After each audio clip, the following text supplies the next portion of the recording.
Ikasyam na kabanata, mga suliranin tungkol sa bayan. Mga tauhang nabanggit sa kabanata.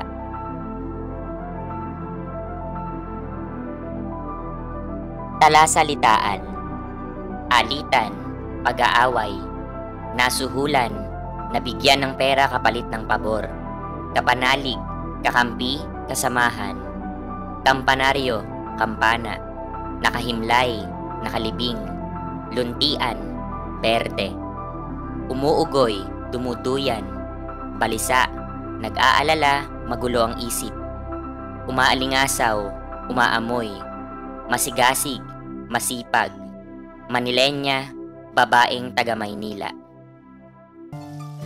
Naroon ang isang karwaheng nakahinto sa harap ng bahay ni Kapitan Tiago kung saan sakay si Tia Isabel na naghihintay kay Maria Clara. Eksakto namang dumating si Padre Damaso at tinanong ang magtiyahin kung ano ang kanilang pakay sa paglisan. Ipinaliwanag nilang pupunta si Maria Clara sa Beaterio upang kunin ang kanyang mga gamit dahil hindi napapasok doon ang dalaga. Hindi ito nagustuhan ni Padre Damaso kaya't siya ay pumasok sa bahay ni Kapitan Tiago habang may sinasabi sa sarili.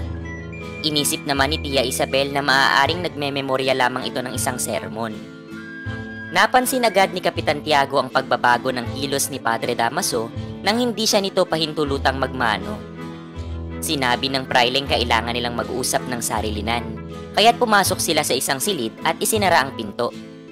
Samantala, matapos magmisa ay nagtungo si Padre Sibila sa kumbento ng mga Dominiko sa Puerta de Isabel.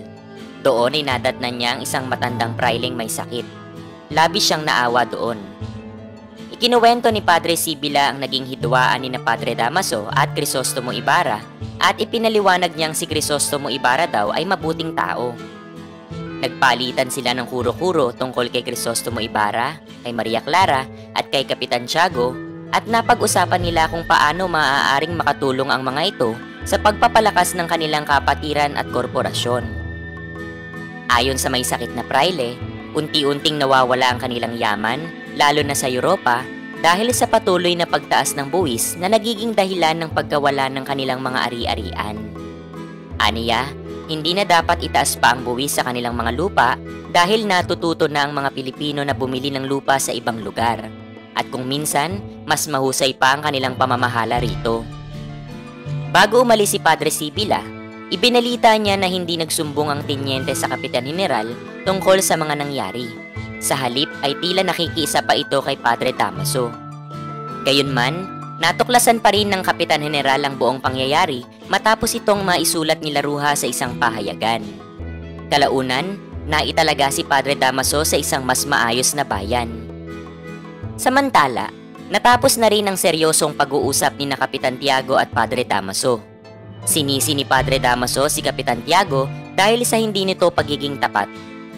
Binalaan din niya ito na huwag kailanman magsinungaling sa kanya, sapagkat itinuturing na rin siya ni Maria Clara bilang isang ama. Matapos umalis si Padre Damaso, agad na pinatay ni Kapitan Tiago ang dalawang kandilang ipinatulos ni Maria Clara para sa ligtas na paglalakbay ni Crisostomo Ibarra patungo sa San Diego.